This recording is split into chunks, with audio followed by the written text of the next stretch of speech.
फ्रीजमधून श्रीखंड काढ ना. आम्ही पूर्वी घरीच बनवायचो श्रीखंड, त्याची चवच वेगळी होती. आता काय सगळं रेडीमेड.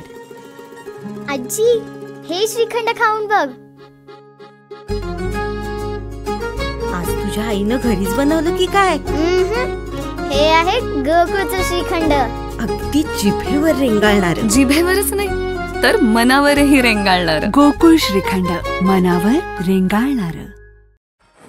यात्रेच्या काळात भाविकांनी प्लास्टिक मुक्त व स्वच्छता राखण्यासाठी सहकार्य करावे. जिल्हाधिकारी अमोल येडगे.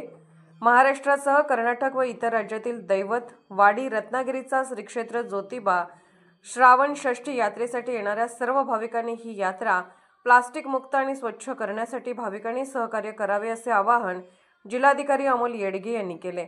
तसेच वाहतूक व्यवस्थेतही रहदारी टाळण्यासाठी बदल करण्यात आला असल्याचे जिल्हाधिकाऱ्यांनी सांगितले. पोलीस ऑफ इंडिया न्यूज मीडियासाठी संपादक डॉक्टर युवराज मोरे. नमस्कार, मी अमोल येडगे, जिल्हाधिकारी कोल्हापूर. दक्खनचा राजा ज्योतिबाची उद्या 30 जुलै रोजी षष्ठीची यात्रा आहे आणि षष्ठीच्या यात्रेसाठी राज्यभरातून येणाऱ्या सर्व भाविकांचं मी सर्वप्रथम देवस्थान समितीच्या वतीने आणि जिल्हा प्रशासनाच्या वतीने स्वागत करतो. यात्रेच्या अनुषंगाने वाहतूक मार्गामध्ये काही बदल पोलीस विभागाने केलेला आहे.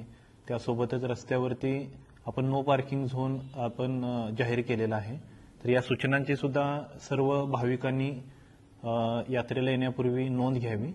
त्यासोबतच यावर्षी षष्ठीची यात्रा पूर्णपणे प्लास्टिक मुक्त आणि स्वच्छ यात्रा अशी यात्रा आपण साजरी करण्याचा संकल्प प्रशासनाने, जिल्हा प्रशासनाने आणि देवस्थान समितीने केलेला आहे.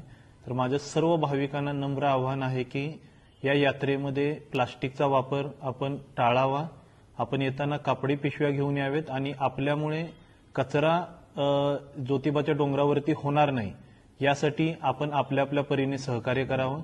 दरवर्षी यात्रेनंतरच्या दुसऱ्या दिवशी ग्रामपंचायतीकडून स्वच्छता करत असताना मोठ्या प्रमाणात प्लास्टिकचा कचरा आणि जो आपण कचरा टाळू शकतो तो निदर्शनास येतो. तर यावर्षी सर्व भाविकांनी सहकार्य करून प्लास्टिक मुक्त यात्रा करण्यासाठी आणि स्वच्छ ज्योतिबा डोंगर ठेवण्यासाठी आपल्या आपल्या परीने सहकार्य करावे.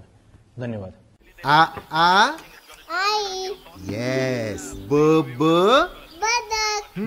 क क कणीदार. ख ख खमंग.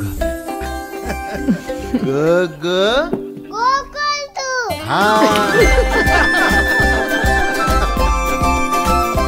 अगदी घरच्यासारखं. कणीदार खमंग म्हणजेच गोकुळ तूप.